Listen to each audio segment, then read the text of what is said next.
ବାହାରିନରେ ପ୍ରବାସୀ ଓଡ଼ିଆ ପାଳିଲେ ପବିତ୍ର ଦେବସ୍ନାନ ପୂର୍ଣ୍ଣିମା।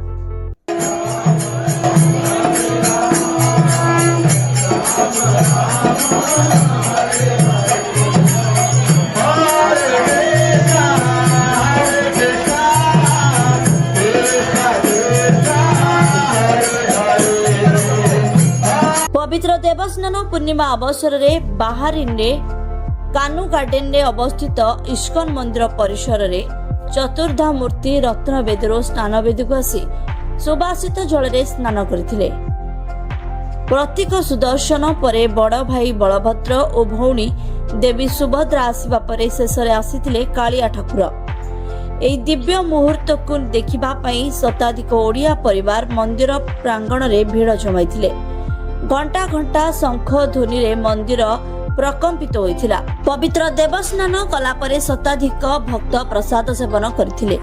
सर्वशेष बाहरिन ओडिया समाजर समस्त वरिष्ठ सदस्य एवं श्री श्री राधा गोपाल कृष्ण मंदिर सभापति प्रशांत महांती बाहरिन रे पवित्र देवस्नान पालन करिबा प्रभु जगन्नाथଙ୍କ लीला और करुणा बोली कहिथिले। शेषरे बाहरिन ओडिया समाजर सभापति समस्त भक्त मानकु धन्यवाद जणाइबा सह भक्त मानक गहण रे पवित्र देवस्नान विषय रे आलोचना करथिले। विदेश रे पवित्र देवस्नान पूर्णिमा पालन करिबा प्रत्येक प्रवासी ओडियाଙ୍କ ପାଇଁ सौभाग्य और गर्वर विषय बोली कहिथिले।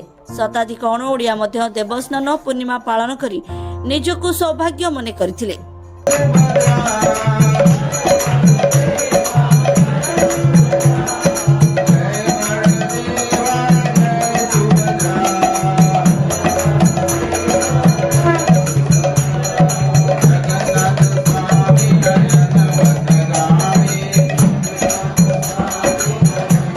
Bureau report ASPN news.